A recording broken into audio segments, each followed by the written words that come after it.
Hey guys, Palsteron here, and today let's talk about the 250 Vaal temples that we've been doing over the last few days. Now we did all of them live over on twitch.tv/Palsteron, and now we got quite a bit to show for it. More on how much we made exactly later. I want to quickly take a few minutes to talk about how to make Vaal temples a little bit more fun, mainly because I got asked a lot by people about Empyrean. Empyrean also did Vaal temples, and he didn't have that much fun with it, so they were like, so what's the difference between you two guys?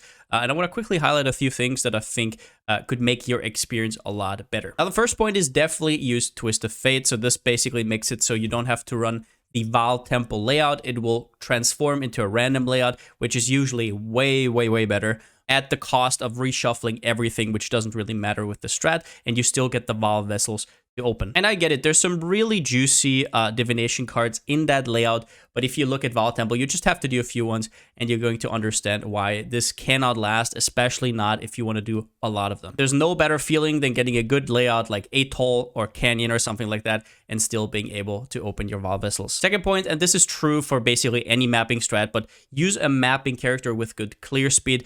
This is just a lot more important with this strat because you don't have the same layout every single time. For example, if you know you're going to run strands every single map, you can kind of like forge a character that is only good at strands, but maybe not that good at like wider layouts or like indoor layouts. But in this strat, you definitely want a overall good clear speed character because you're going to be indoors, and that gets me to my next point. Don't rely on shield charge. Shield charge is incredible when it's good in open layouts, in layouts that you always know where to go, in layouts without doors, in layouts that are not indoors.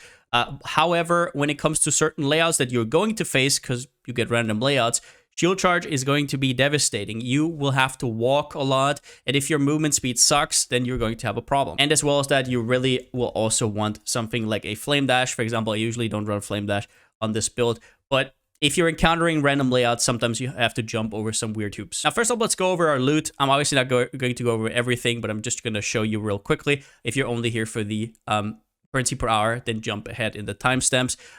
Now, we dropped, as you can see, a ton of double corrupted items. Now, a few of them have already sold, but I didn't sell for much. I was maybe online for like 7 hours after we finished everything. More on that a little bit later. So for now, I priced everything for 1 divine here, and then I also priced my jewels for 3 divines each. Now, I actually got this tip by a friend of mine, and he basically said, I first wanted to do this at 1 divine, but he did the strat as well, and he was like, dude, you're going to get pinged like crazy. Even if you put it at 3 divines, you're going to sell a few, and you can just price it down over time. And I did the bold move and priced it at 3 divines, and guess what? I sold 3 or 4 of them already. So I'm definitely going to do that. Then maybe tomorrow put it to 2 divines, then to 1, and so forth. With these items, I'm going to price them down really quickly. After 1 divine, I'm going to go straight to like 170 chaos, then 120 chaos. Because a lot of these could sell for 50, 80 chaos, but 1 divine is kind of stretching it, although there's some that I sold for multiple divines. More on that a little bit later as well. Now, as expected, we dropped an absolute crap ton of maps. These are only like the layouts that didn't fit into the map tab anymore. If you want to look at this, total of 1,400 plus the rest, around about 2,200 maps in total. Got a few of these here, got a few of map completions, a few delirious maps, stuff like that.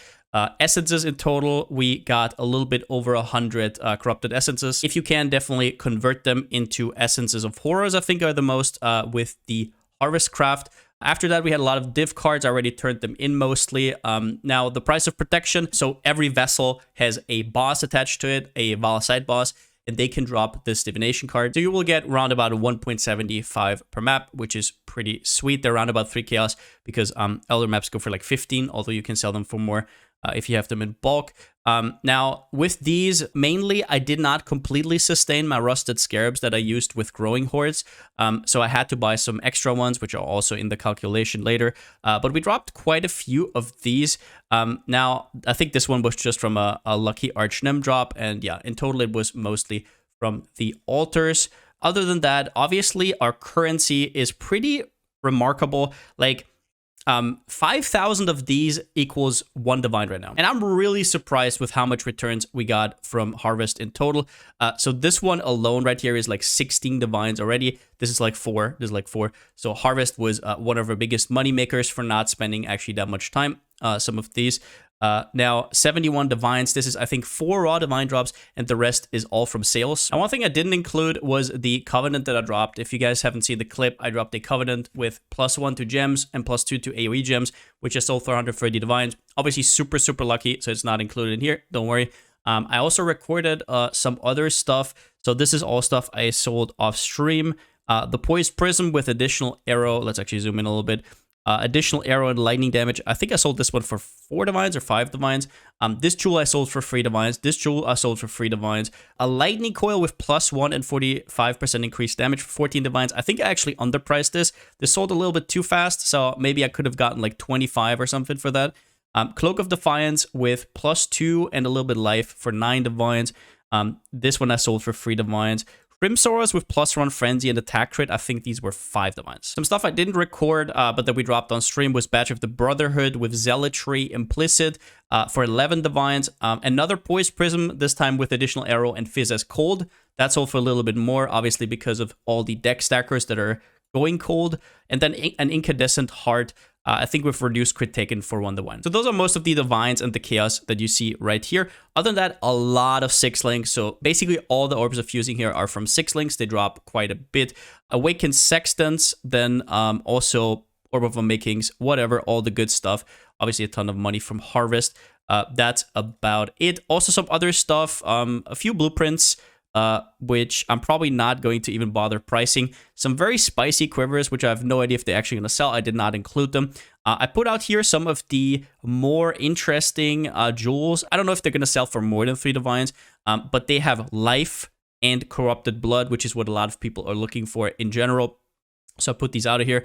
These are maybe, I guess, the highlight with perfect life, really good mana, area damage, stats, and then cannot be silenced, and corrupted blood, and it got actually duplicated. Now, I know what you're already thinking. You're thinking a lot of these are lucky, but something I can tell you is that in 250 maps, you're going to open 16 Vaal vessels every single time. So 16 times 250. I opened a total of 4,000 Vaal vessels. That is what you have to understand. That's what these drops are from. So while I will obviously exclude the very, very high-end drop that I got, which is very hard to get, almost impossible, the other ones seem pretty much on par. And I've talked to quite a few people, and they actually said that overall I didn't get that lucky, maybe even a little bit unlucky. Some of them also told me that you can actually price way more aggressively, which I didn't do. In terms of diff cards, these are just random rewards from the Eater Altars. Nurse, Patient, Dragon's Heart, Sephiroth, and 2 Divine Beauties. Some of them also came on some of the random layouts, because obviously the random layouts will still have the chance for whatever diff card can drop in that area. But then let's go over everything we made in these maps. So currency, including the stuff that I sold for now, 86.7 divines.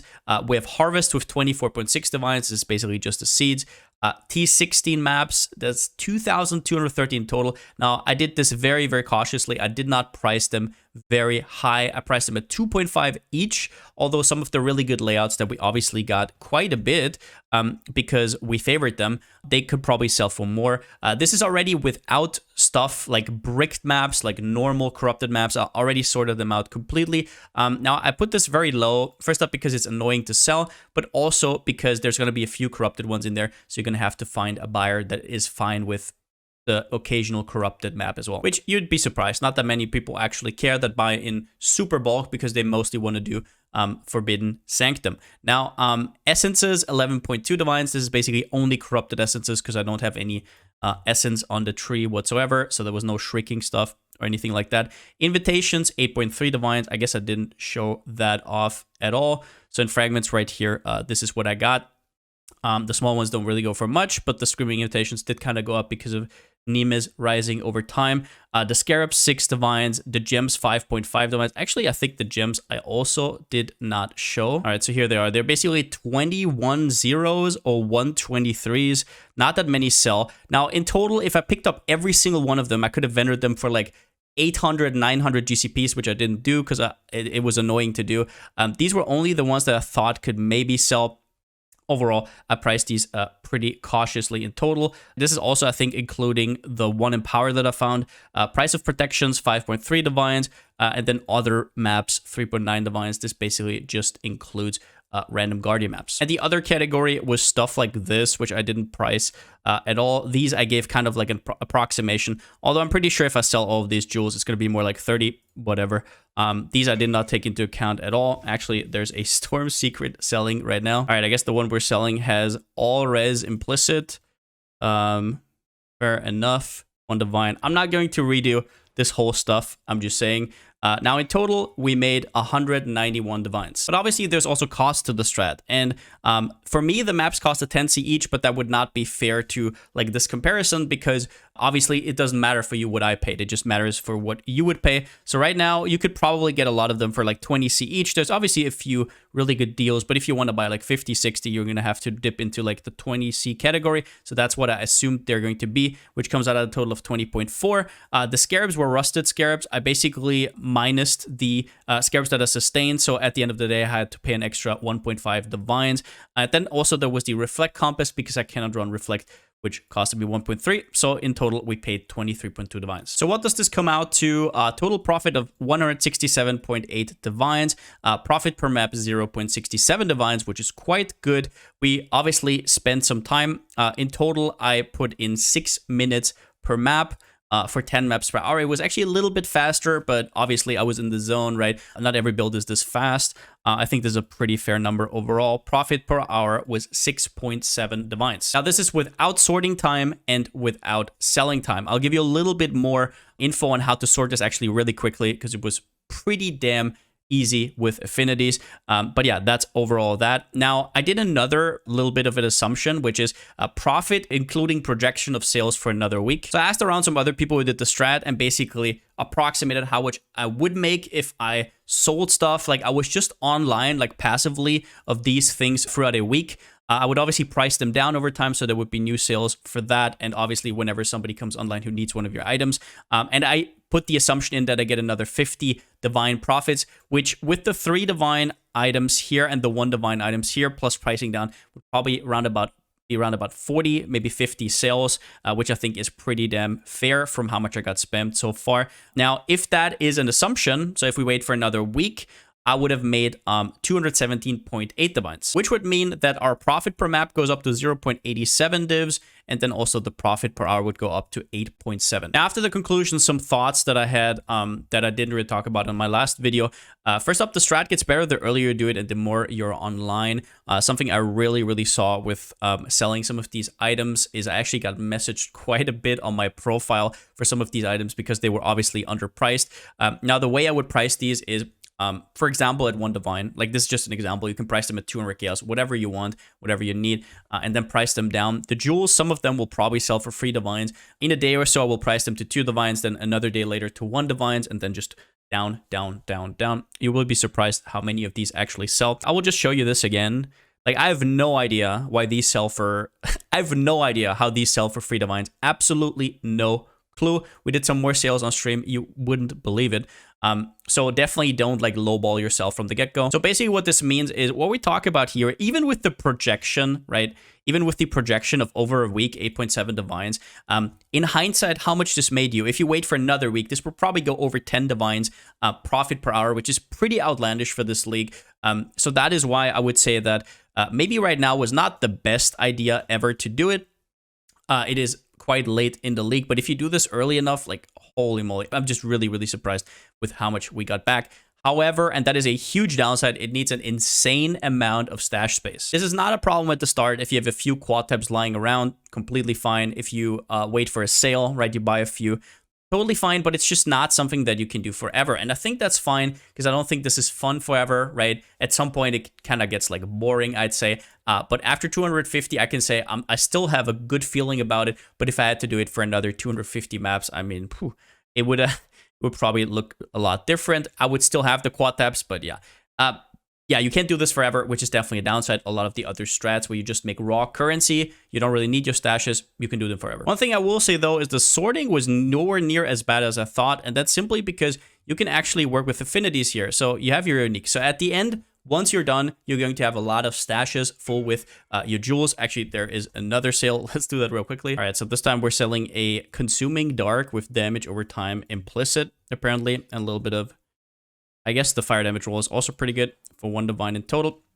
Now, what I wanted to say here is, before I got rudely interrupted, I wanted to say that you can basically use these unique affinities. And what you do is you sort out all your stash tabs, you put these out, right?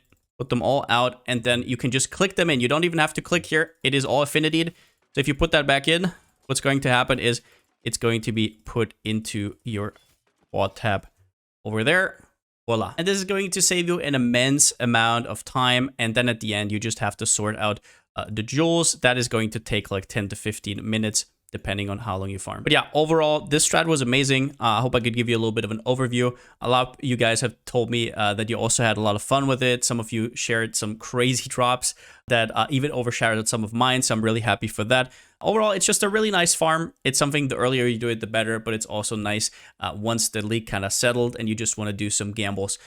So overall, yeah. But that's it for the video. If you liked it, give it a thumbs up. And if you haven't already, subscribe. As always, a huge shout out to my Twitch subscribers and my Patreons. I couldn't do videos like this without you. Thank you so much for the support. And yeah, that was basically the Vaal Temple arc done. We're going to play some Torchlight now pretty soon. Maybe I'm going to make some videos. Don't know exactly, but I'm pretty hyped, pumped up for a little bit of a break.